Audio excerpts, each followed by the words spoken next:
కొన్ని మార్లు మనం అనుకుంటా ఉంటాం కదా, మనకు కలుగుతున్న పరిస్థితిని బట్టి, మన హృదయంలో నెమ్మది లేని పరిస్థితిని బట్టి దేవుడు నా ప్రార్థన ఆలకించటం లేదేమో, దేవుడు నా మొర పెట్టలేదేమో, నా యొక్క బాధ ఆయనకు అర్థం కావట్లేదేమో, నేను ఎంతగా నలిగిపోతున్నాను కదా, ఇరుగు పొరుగు వారి చేత ఇలాంటి మాటలు నేను అనిపించుకుంటున్నాను కదా అని మనకు అనిపించవచ్చు. ఇక్కడ అంటున్నాడు కదా, నా ప్రార్థనకు చెవియొగ్గుము. మనం కూడా కొన్నిసార్లు నా ప్రార్థన ఆలకించు ప్రభువా, నా మొర విను, నా బాధను నా వేదనను ఒకసారి చూడండి. దానియేలు ముమ్మారు ప్రార్థించాడు.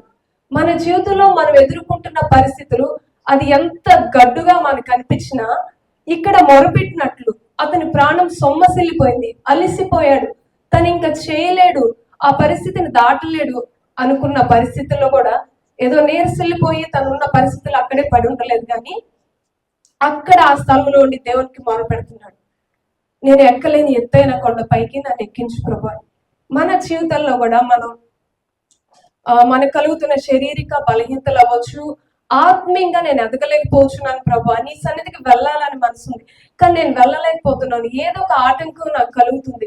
ఇంకా అది ఏ పరిస్థితి అయినా, ఆత్మీయంగానే మానసికంగా శారీరకంగా ఏ పరిస్థితిని జయించాలన్నా ప్రార్థన ద్వారా దేవుని సహాయాన్ని మనం కోరుకున్నప్పుడు దేవుడు మన జీవితంలో గొప్పగా నడిపిస్తాడు. ఆయన మనల్ని ఎక్కలేని ఎత్తైన అంటే ఉన్నతమైన స్థానంలో మనకి సురక్షత ఉంటుంది, భద్రత ఉంటుంది.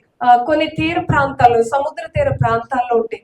ఏదైనా తుఫాను, సునామీ అలాంటివి వచ్చినాయి అనుకోండి, లోతట్టు ప్రాంతాలన్నీ ఖాళీ చేసేసి ఎత్తైన స్థలానికి వారిని సురక్షిత ప్రాంతాలకు తరలిస్తూ ఉంటారు. ఎందుకంటే లోతట్టు ప్రాంతాలు మునిగిపోతాయి.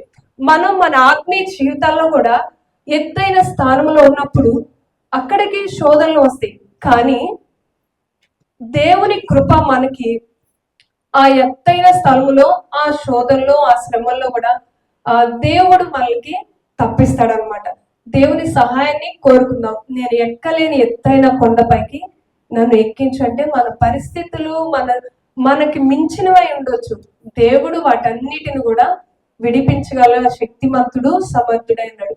ప్రార్థన ద్వారా, దేవుని సహాయం ద్వారా మాత్రమే మనం వీటిని జయించగలం.